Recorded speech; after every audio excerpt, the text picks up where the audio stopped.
A gute Woche and a freilichen Purim. The Rebbe soll gesund sein began the Farbrengen this afternoon that this is a Shabbos that has within it many inyonim. And not just minor inyonim. Each one of these inyonim in its own right, in its own self, is also an outstanding inyan, is an inyan klali by themselves. How much more so is it when we have all of these inyanim combined together? Firstly, it's Shabbos. Then it is Shabbos Pasha Zocher. Shabbos Pasha Zocher is something extremely choshev, for the very simple reason that Pasha Zocher is the only reading min HaTorah which we are obligated to listen to min HaTorah. There are some that claim that Parshas Parah we also are obligated to listen to midaraisa min HaTorah. However, this is not agreed so by you all.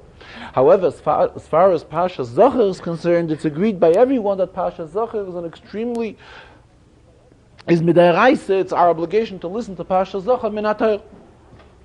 Besides being Parshas Zocher, and besides being Shabbos, Shabbos in itself, the Mishnah says, Klal Godel Amru b'Shabbos. Shabbos in itself is a Klal Godel, is something special. Here we have the bigger inyan, another inyan. It always Parshas Zocher comes before Purim. However, here it's so special that right away from Parshas Zocher we're going straight into the Purim without any interruption in between. So it's another inyan in the Shabbos.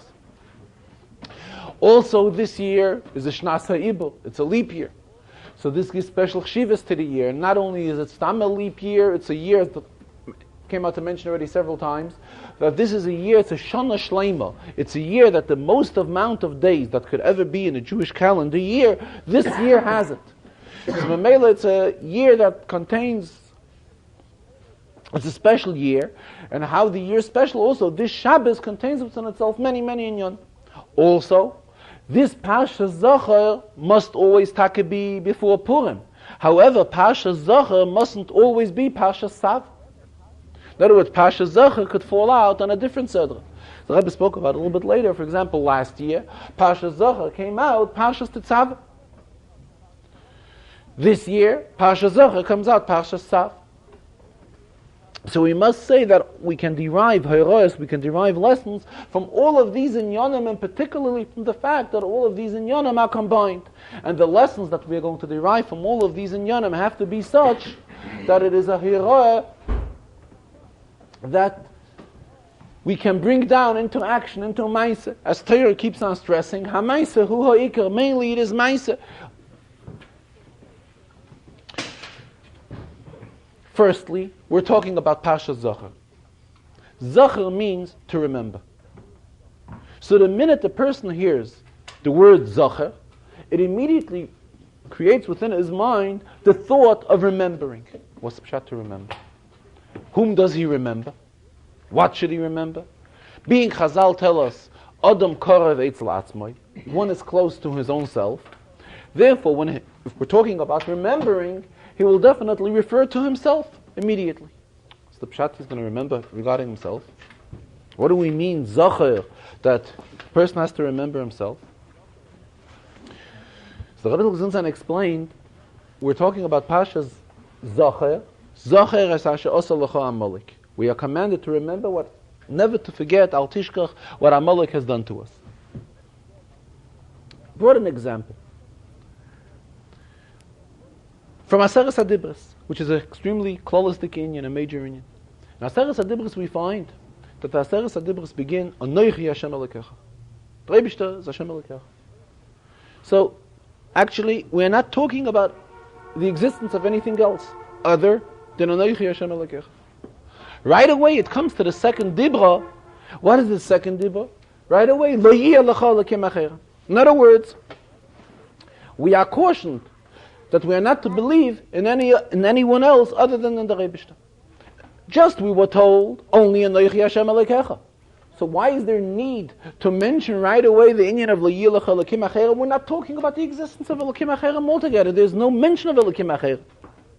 However, when we are told Anoichi Hashem Elokecha, so Yid immediately realizes that this inyan of Anoichi Hashem Elokecha has to be brought down into reality. What's the pshat into reality?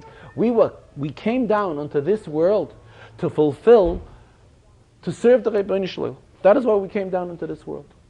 Memela, the thought of Anochi Hashem Elokecha being brought down into a practical sense reflects the idea of Anilo Nivreisi Elo Lishamesh Eskoini. Why was man created? To serve his master. In other words, by serving our master, by serving the Rebbeinu Shalom, Chazal tell us we become a partner with the Rebbeinu Shalom. Nase shutef laKadosh Baruch Hu b'maaseh bereishis. So in order for us to be able to guide ourselves properly, and know what is the proper interpretation of us becoming a partner with the Rebbeinu Shalom, know exactly what role we play, we are told, Anochi Hashem Elokecha, and simultaneously we are also told that we have to know Lo Yeh Lecha Elokim Acherem. We are becoming shutfim with the Rebbeinu Shalom by fulfilling his wish, by fulfilling the ratzon of Lasis Lo Yizbarach Dira B'Tachtonim, but at the same time we are cautioned and we have to know that we are not allowed to believe in anyone else but in the Rebbeinu Shalom. The same when it comes to Pasha Zachar. Zachar is Asher Asalacha Amalek. The Inyan of a Yid is to be a Yideyas Rabbeinu. We have to know about our master, about Rebbeinu Shalom. However, Chazal tell us about Amalek. Amalek was a Yideyas Rabbeinu. He knew the greatness of the Rebbeinu Shalom. However, at the same time, he was a Mechavan Limrid boy. He intended to rebel on the Rebbeinu Shalom. We have to know how to draw the line. Our opinion is Zachar. We have to remember, and remember about our own self, about each and every one thinking right away about himself. But about himself, we have to know that we have to. What is the lesson we take of this Indian of Pasha Zachar? That we have to be Yoidem es Rebbeinu. We have to know the greatness of the Rebbeinu Shalom. However, we have to draw the line and not Chas v'Shalom be Amaleks or Mechavnim Limrod by the fact of him having the intention of rebelling. In the Rebbeinu Shalom, this is something which we are not allowed to do. We are only allowed to possess within ourselves this fact of being Yodeyas Rebbeinu, knowing the greatness of the Rebbeinu Shalom. So therefore we are cautioned, Zachar, meaning remember. So a person doesn't have to hear much. He hears the word Zachar, so he immediately knows what the type of Zachar is. Zachar means to remember. What do we have to remember? We have to remember regarding our own self, that we shall know how to act, that we shall not Chas v'Shalom be an image of Amalek, knowing the greatness of HaKadosh Baruch Hu, and Chas v'Shalom intending to rebel on him. So that is what Zachar stands for. Parsha Zachar came out this year on Parsha Tzav. Immediately when we look into Rashi, beginning of Parsha Tzav, so Rashi comments, Ein Tzav ela loshen ziruz miyad uledoros. That Tzav is an expression of ziruz, meaning rushing us up. We should be extremely cautious, extremely careful. And Rashi also tells us it's an expression which applies miyad, immediately, and also ledoros, it's something which is eternal. Again, an outstanding lesson which speaks for itself. This is a Sedra which tells us that we require ziruz, we require to be rushed, hastened into the fulfillment of Aniloi Nivreisi Lishamesh Eskaini. The reason why we were created was to serve to our masters. We are told that this is something which we have to bring into action miyad. The Rebbe stressed, what is the lashon miyad? Miyad is an expression which is always used wherever you want to express some immediate. Wherever Chazal you want to use the expression for something which has to be responded to immediately, the term miyad is used.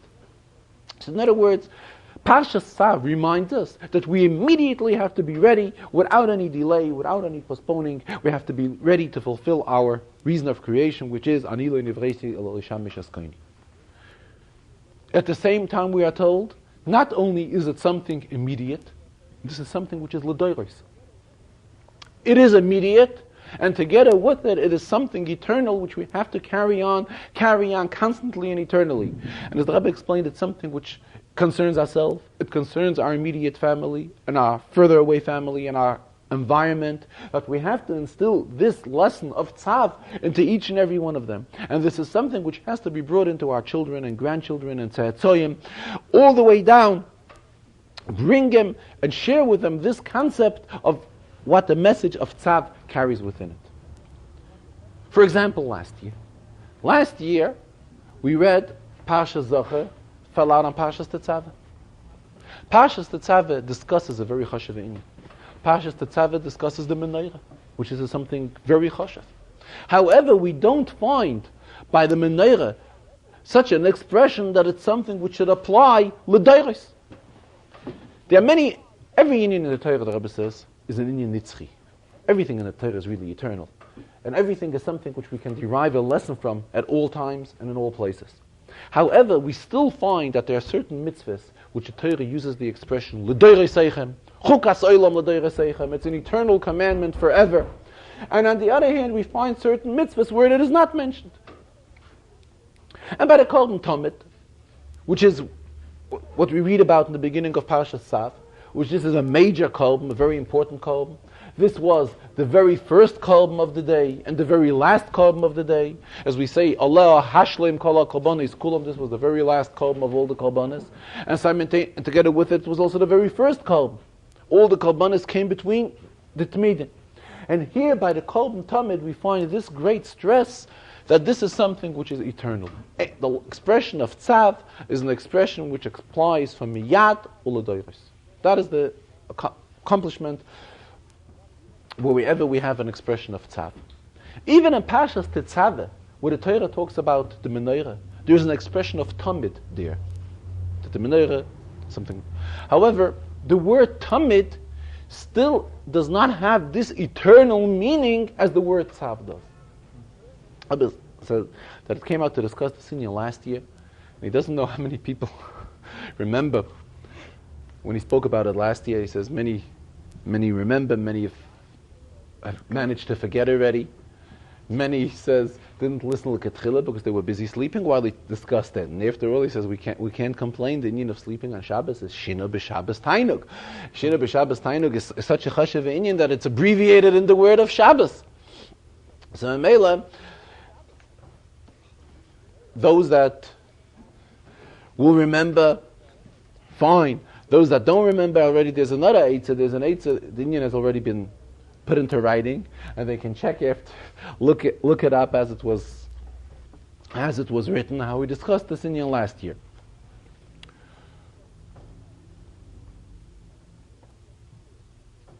I don't know if it was here or somewhere around here in this sikha. The Rebbe mentioned the greatness of a Chassidische Farbrengen. Farbrengen, a Chassidische Farbrengen, there's a famous expression from the Alter Rebbe, that the Alter Rebbe expressed himself that the accomplishments of a Chassidische Farbrengen are even greater than the accomplishments what Malach Mechol can achieve. And therefore the Rebbe said each Farbrengen we go away from, we always have to see to it to take an additional heroah. We have to find something new which we are walking away with from the Farbrengen. He expressed himself when Mashiach will come, there will be a lot of Farbrengens. The Rebbe says he doesn't want to scare people, telling them that there's going to be more and more Farbrengens. However, when Mashiach will come, will be a lot of Farbrengens. And the question arises, where will we get time for learning and davening? The Rebbe says that's no problem, being that before the coming of Mashiach we will have El Navi. El Navi is going to respond to all hard questions. He will solve this problem for us as well. The Rebbe referred to expression, has been quoting many times an expression from the Alter Rebbe. The Alter Rebbe expressed himself that when Mashiach will come, it will be a period of kichulei mashke, be full of mashke. In other words, it will be tremendous spiritual elevation, spiritual excitement, which will bring out constant chassidische Farbrengens.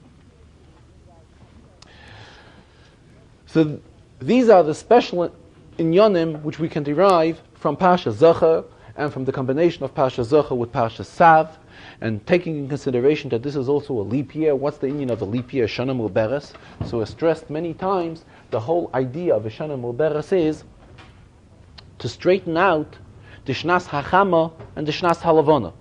In other words, being that we know that Pesach always has to fall out in springtime, Torah tells us Hishomer is Chodesh Aviv. So if we will not adjust and have and arrange for a leap year every couple of years, I think it's twice in 7 years, when there's a leap year, then I think so. Then we will have, then Nisan will not come out in springtime.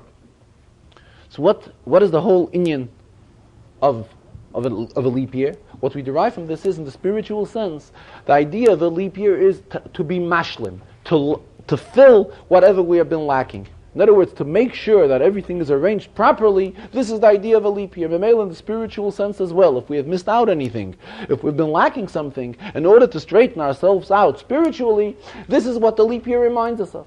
Give an example.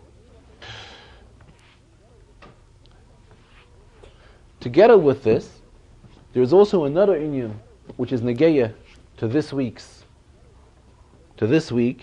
This is something which was chosen for this week, and this is that the Shei Ubnais Chabad have arranged that this week is the week of the Jewish woman. And being that all in Yonam Abashgacha Pratis, it is extremely obvious the relationship between the importance of the Jewish woman and Purim. Chazal tell us, Benegeya, the Jewish woman, Af hein hoyu ba'iseh hanes. Benegeya Purim and Benegeya Chanukah, that the Jewish women also took part in the Nes of Chanukah. So, the Rashbam, who is one of the Rishonim, comments that what does it mean they took part? It doesn't mean just they took part. They were those that played a major role that led to the Nes of Chanukah and to the Nes of Purim. In other words, it is much more than just participating in a Nes. The Nes came about through them. By Chanukah it was through Yehudis, and by Purim, extremely obvious, through Esther. Rabbi raised the question, if we look through the Megillah, we see that Mordechai and Esther were constantly working hand in hand. There are many times Mordechai is mentioned by name, times Esther is mentioned, times they are mentioned together.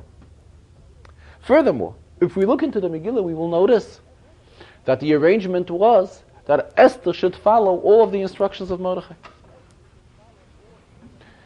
Still, the Megillah, by name, is referred to the Megillah's Esther. So Rabbi raised the question, why shouldn't the Megillah be named at least Megillah's Esther and Mordechai? They obviously both played such a tremendous role in the inyan of achieving this great miracle. They were both the emissaries that through them came through such a great nice. So why is it that the Megillah is only referred to by the name of Esther? Rabbi Zilgenstein explained, true, Mordechai was the leader of Klal Yisrael at that time. So to speak, Mordechai was the Moshe Rabbeinu of that generation. Every generation has its Moshe Rabbeinu, and Mordechai was the one of that generation. However, what Mordechai really achieved was, he aroused within Esther the hidden koiches and the hidden talents which Esther possessed, so that Esther should get so involved, and through her the Nes should come. In other words, Mordechai's inyan was to arouse the koiches within Esther. Naturally, he was the Manik Hader, and he had to express himself to such an extent that even once he expressed himself with a very harsh expression, telling her that La'is Chazois Higat La Malchus, this is the time that for this reason you have become a queen, otherwise, and therefore you shall act properly and act accordingly and get yourself involved. Why? Because Al Pi Torah, this was a type of an expression which Mordechai was supposed to use to her then. Because Mordechai, as the Nasi Hadoyer, his inyan was to arouse within Esther and to awaken within Esther her tremendous koiches that she possesses, so that Esther should get involved and she should be the emissary that the nation should come out through her. And the Rebbe concluded with a taich from the Baal Shem Tov, which is often quoted by the Frierdiker Rebbe, where the Frierdiker Rebbe quotes the Baal Shem Tov on a pasuk, Kisiyu atem eretz chayfetz, that Yidden are compared to eretz, to earth. What is the pshat? So the Baal Shem Tov explained, just like in earth, we constantly keep on finding minerals and so many hidden things and hidden treasures which the earth possesses within itself. The same thing b'negei Yidden. Yidden possess within themselves endless amount of koiches, treasures. The only thing is, we have to be able to be successful in revealing these tremendous koiches which each and every Yid possesses. And this is what Mordechai was successful doing by Esther, and this is what the entire Nes of Purim reminds us, and for this reason the Megillah was named on Esther's name. It reminds us that, what do we derive from this? That the Inyan is to awaken within Yidden. Every Yid has tremendous koiches, tremendous potential. However, at times, it is not seen, it is not felt. It is buried, it is covered, it is hidden, just like the tremendous resources and minerals that are hidden in the earth. The idea of the Nes of Purim reminds us to awaken within Yidden the tremendous koiches and tremendous potential that each and every Yid has. Benegea, Rashi in this week's Sedre, actually, it is in Parshas Tzav, Kapitel Zayin, Pasuk Tesvav.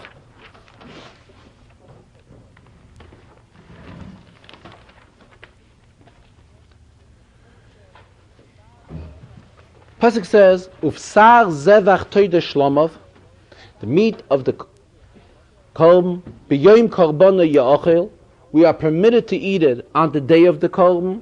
Lo yaniach mimenu ad boker, he should not leave over for the next morning. If we will look into Rashi, Rashi comments the last Rashi on this pasuk. Lo yaniach mimenu ad boker, you should not leave over for the next morning. Aval oichelhu kol halayla. However, one is permitted to eat it for the entire night. Im kein lama amru ad chatzos. If so, why were we told only until chatzos? Kedei laharchik es ha'adam min ha'avera, to make sure that one does not sin, being that for the next morning we're already forbidden to eat from the korban. So that is why a time was set that we're only allowed to eat the korban until midnight of that night. If we were to look, let us look into Rashi, we will see there's a parenthesis after it's Reish Brachos, the beginning of Brachos, which this reminds us on the famous Mishnah, first Mishnah Mishnayos, which tells us Hektar Chalavim Ve'evarim. Really, there's allowed to be until the morning. Why did the Chachamim say At Chatzos? Kedei laharchik es ha'adam min ha'avera. Rebbe says this Rashi has many questions. Child is learning, we're talking about a 5-year-old child is learning a Pasuk Chumash. He's learning, Lo yaniach mimenu ad boker. You should not leave over until the next morning. Why get involved telling him that you're allowed to eat it at night? However, for the entire night, also not. And who said you're not allowed to eat it for the entire night? The Chachamim. Obviously, that's how we learn Pshat. Im kein lama amru ad chatzos, kedei laharchik adam min ha'avera.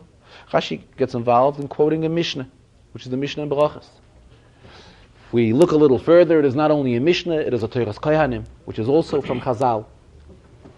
Why is there a need for Rashi to get involved in this? Furthermore, if we were to see that Rashi, once we notice that Rashi is getting involved in telling us that karbonis cannot be eaten past chatzos, can only be eaten until chatzos. However, afterwards we're not allowed to eat it. Why? We had already in Chumash an identical case. Let us go back to Parshas Boy, where we read about the Korban Pesach. The Korban Pesach, the same. We're allowed to eat the Korban Pesach only until chatzos.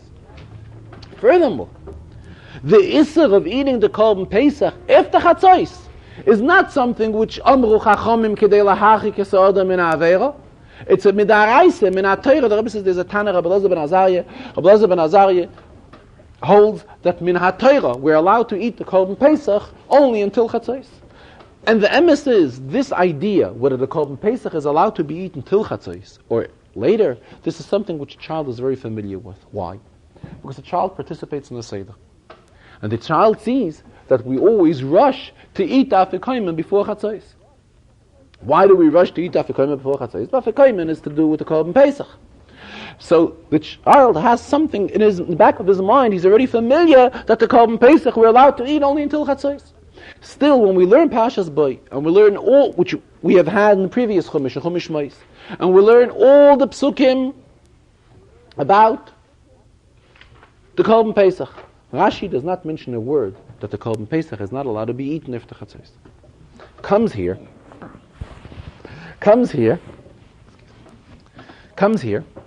we find, obviously, it's a simple pasuk. It's a simple pasuk.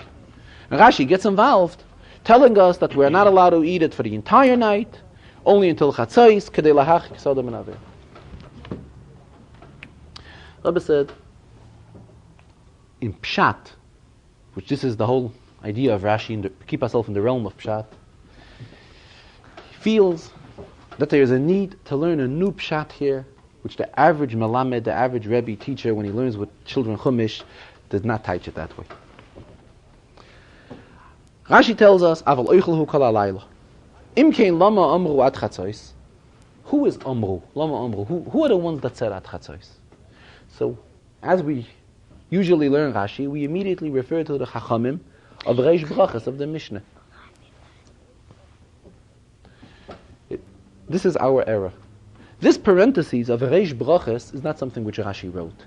This is something which obviously, the expression in Yiddish is the Bachar HaZetzer, the printer. In those days, he knew that the expression of Lahachik es Adam in Avera is something, Lama Amru at Chatzais, Kidei Lahachik es Adam in Avera, this has a shaykhs to the Mishnah and Brachas. However, this is not so. Lama Amru B'Yimei Moshe. As soon as this pasuk was said, it was immediately interpreted that till when could the korban be eaten? The korban could be eaten only until chatzos. In those days, there were also chachamim. You're going to teach what means lama amru? Who are the ones that said the chachamim? Naturally, there were chachamim in those days, and there was. We read in the Torah that Moshe had a whole arrangement of zakenim. There was sarim, there was sarei saris, there was sarei meya, sarei alofim. What was the inyan of all of these sarim? Their inyan was they were involved in interpreting inyanim and Torah. They were involved in solving any type of problem which Yidden may have had. When it came to this pasuk says of sar zevach teidei shlomav b'yom karbona ya'ochel. Obviously, the pasuk could have concluded ad boiker. Why does the pasuk come in with the words liyaniach mimenu? This is bothering. These are extra words here in the pasuk. So that's why Rashi Taka quotes, Lo yaniach mimenu, you shouldn't leave over. What does it mean you shouldn't leave over? This pasuk is stressing something. Pasuk could have been very, very clear, saying, B'yom karbana ya'achel, you're allowed to eat it the day you brought it, ad baiker, until the next morning. This Lo yaniach mimenu, you're not allowed to leave over. It's a siman, there's an additional time when you're not allowed to leave. And what is this additional time? This additional time is from Eftach Chatzos. Who is the Amru? Not the Mishnah. Rashi is not involved in quoting Mishnahs here. Amru b'mei Moshe. As soon as this halacha was taught to Klal Yisrael, that the korban meat is supposed to be eaten only on that day and cannot be left over for the next morning, it was immediately interpreted. It cannot be left over for the next morning, could be eaten at night, however, only until when? Until Chatzos. And here the Rebbe takes us to Pashas B'Shalach. In Pashas B'Shalach there's a pasuk that tells us regarding the man, which the man came down every day of the weekdays, however the man did not come out on Shabbos. And on Friday we were supposed to take a double portion. So we are told, Al Yeitzei Ishmim Kaimei B'Yom HaShabbos. So Rashi there comments that from these words, Al Yeitzei Ishmim Kaimei B'Yom HaShabbos, we learn the entire concept of Tchum Shabbos, which means that on Shabbos we are not allowed to go, for talking outside of city limits. Within a city we're allowed to walk through the entire city. However, if we're outside of city limits, we're not allowed to go more than 2,000 amos. And this is what we learn from the pasuk, Al Yeitzei Ishmim Koima. We should not leave our place. In other words, Chazal have analyzed that a place of a person is considered up to 2,000 amos, and to go outside this is considered going outside of the Tchum Shabbos. Does it mean outside of the boundaries? Rashi there expresses himself, looking for the expression,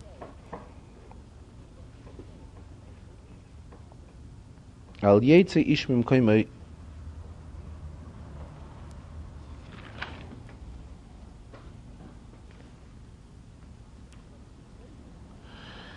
that the Soifrim, this is where the Soifrim have learned the concept of Tchum Shabbos.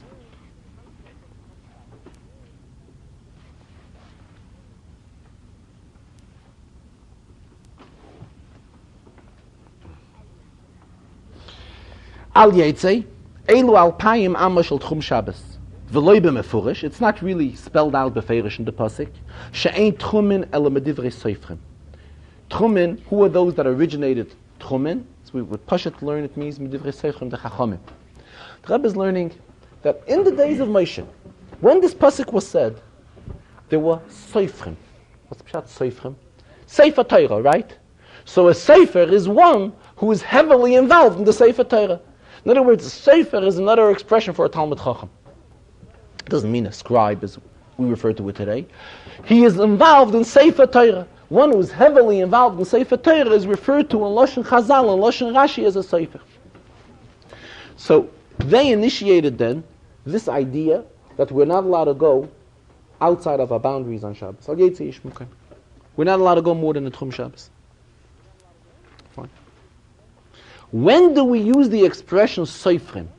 When do we use the expression Chachomim? Everything is extremely accurate. Chachomim is used whereby there is need to set an inyan, to arrange a regulation which comes in order to keep us away from doing an Aveira, for example. Any type of a harchaka. Why? Because here we have to apply Chachma. Being that people are allowed to eat, if we would say, let's get back to Korbanos. Once it comes morning, we're forbidden to eat the korban. So that's why it's a psychological arrangement. So a person should stay away from Averas. The Chachamim said you're not allowed to. Who do you mean the Chachamim? Those Chachamim b'mei Moshe envisioned with their Chachma, with their wisdom, that it would be something extremely proper to arrange that once it comes Chatzos, the korban shouldn't be eaten anymore. That is why they are defined there. Amru, who Amru? The Chachamim. However, when we're talking about the Soifrim, it's not a psychological arrangement that we're trying to keep people away from doing an Aveira. The fact that we're not allowed to go outside of Tchum Shabbos, this is in no way is in any assistance to observe all the other malachas of Shabbos. It doesn't help in any way. It's not an Eitzah Tova or whatever. This is a separate inyan of Shabbos. These Soifrim who were involved in Sefer HaTorah learned that the words Al Yetzei Yishmim Kaimai also, which applies to the man, Torah could have used a different expression. Being that the Torah expresses itself Al Yetzei Yishmim Kaimai, it also has meaning that on Shabbos we're not allowed to go out of Tchum Shabbos. However, there it's not shaykh that Rashi should use the expression Chachomim. When is the Lashon Chachomim used? Where there's a need for an arrangement of a certain type of Gzeira to keep us away from something, to refrain us from something which the Chachomim had to analyze people's attitudes, the behavior of people, and therefore psychologically, Mitzat Chochmasam had to also utilize an inyan of arranging a Gzeira. However, where this does not apply, there Rashi uses a different expression. There Rashi uses the expression Sefer. Now, we will get back to the beginning of Parshas Tzav. And Rabbi mentioned, talking about all these inyanim, he said, it's Erev Purim today. In general, in Shabbos, Chazal tell us, Mefakchin al tzorchei tzibur b'Shabbos. On Shabbos, we're allowed to take care of needs of the public. We're allowed to solve public needs on Shabbos. So if this is so, B'negei is such inyanim which may not even apply during this following week. How much more so is it when it's inyanim that are negei mamish to Purim? So it's definite that we're allowed to discuss, seeing to it that all Yidden will be able to fulfill the mitzvahs of Purim properly. The mitzvahs of Purim is eating the Suda's Purim, and also seeing to it that those people who are in need of assistance should get all types of assistance so that they can have their Suda and enjoy their Suda, a peaceful Suda and a pleasant Suda, in a proper Purim dika mood. Also the giving of Matanas Lavyonim, because in essence really Sai Shalach Manas and Sai Matanas Lavyonim, these are real deep expressions of Avas Yisrael. And Benegei, the rest of the Miftzayim, Miftzat Film, Chazal tell us based on the pasuk, La Yehudim Ha'Sa'ira V'Simcha V'Sasayim V'Yikah, which we read in the Megillah, that V'Yikah Elu Tefillin. And in general, it is a proper time to utilize for all of the Miftzayim in general. Also, Rabbi specified the mitzvah of Sefer Torah, seeing to it that each and every Yid has a letter in the Sefer Torah. Talking about Pasha Tzav, Rabbi learned the first Rashi in Tzav. Part of it we discussed already, that the expression of Tzav is a Lashon Ziruz, miyad u'ledoros, immediately and eternally. Then Rashi goes on, Omer Reb Shimon, and Rashi quotes the Tana Reb Shimon, V'yoysa tzarich hakasav l'zareis, the pasuk has to give us a special cautioning, b'mokim sheyesh b'chsar kis, where there is a loss of money. That's how we usually teach the pasuk.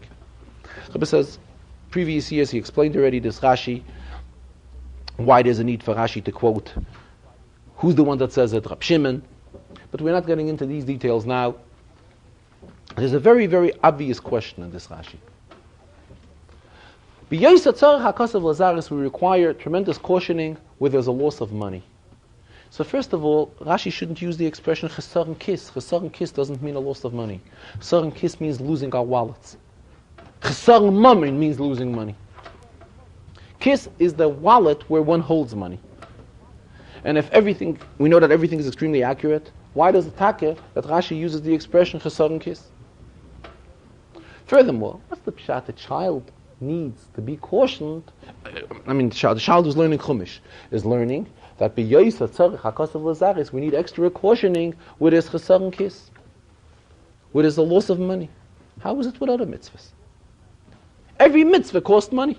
A child knows that he's being sent to yeshiva, his parents have to pay tuition. He knows that if he's getting a pair of tefillin, his parents have to pay for tefillin. If he gets tzitzis cost money. If he knows that a lulav costs money, an esrik costs money, every mitzvah costs money. Furthermore, we have just left Chumash Shmos. And in Chumash Shmos we learned how the Yidden donated, how philanthropically and warm they all donated for the Mishkan. They gave gold and silver and copper, and they volunteered and gave it with the biggest satisfaction. Fine. Comes here, we're reading about a Kol Moila. Rashi tells us you should know, wherever there's a loss of money, there's a chesar kis, there's a need for a special cautioning. And what was till now? The child is well aware that every mitzvah is a chesar kis. Every mitzvah is a chesar kis.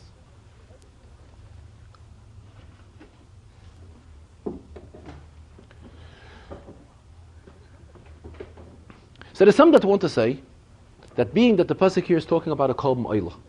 A kol ma'ila was totally burnt. Nobody had anything from it. So that is why the Torah has to give us a special kind of ziruz. This is a real loss. One may look on it, the behemoth is being burnt on the altar on the mizbeach. Nobody's eating from it. It's a tremendous loss. So first of all, the Rebbe says, the one who's donating the kolm, there are many korbanos which he doesn't eat from and the kohanim eat from. So as far as he's concerned, what difference is it if the entire kolm is burnt on the mizbeach, or the kohanim will eat parts of the kolm, or even if he gets a little piece of the kolm? The bulk of the kolm, the bulk of the behemoth is being burnt on the mizbeach and being eaten by kohanim. So to say that, like those mefarshim want to say, that there's more chesar kis by a kol moila than by different korbanos, this is very hard to learn that. But said again, we will have to learn in this Rashi a pshat, which usually the Rebbes, the Malamdim who learn Chumash and Rashi with children, learn a little bit different. But we have no alternative, and that is, we're bound to learn that way in Pshutei Shel Mikra.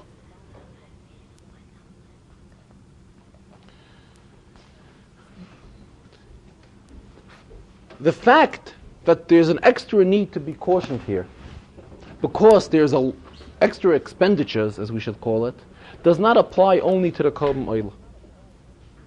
We're talking about a korban oila, which actually this korban oila is the korban tamid. Korban tamid was something which was brought by the participation of Klal Yisrael. One korban was brought in the morning, one korban was brought in the evening. How much did it cost for each and every Yid, if we look at it on a Klal Yisrael basis, his participation in the korbanos tamid? We're talking about something which is a nominal sum of money. Omer Reb Shimon, there are mitzvahs that cost more money. The Kolm Tamid, which was brought the morning and in the evening, this is a Kolm which the Torah is telling us that we are one Tzav, Loshen zeros, because there's a Chazarah kiss here. The Rebbe says no. It is not the Kolm Tamid that is requiring the extra zeros here because there is a Chazarah kiss. We are learning here about something very strange. Eish Tamid took it ala Mizbeach L'sichbe. There was a constant fire burning on the Mizbeach.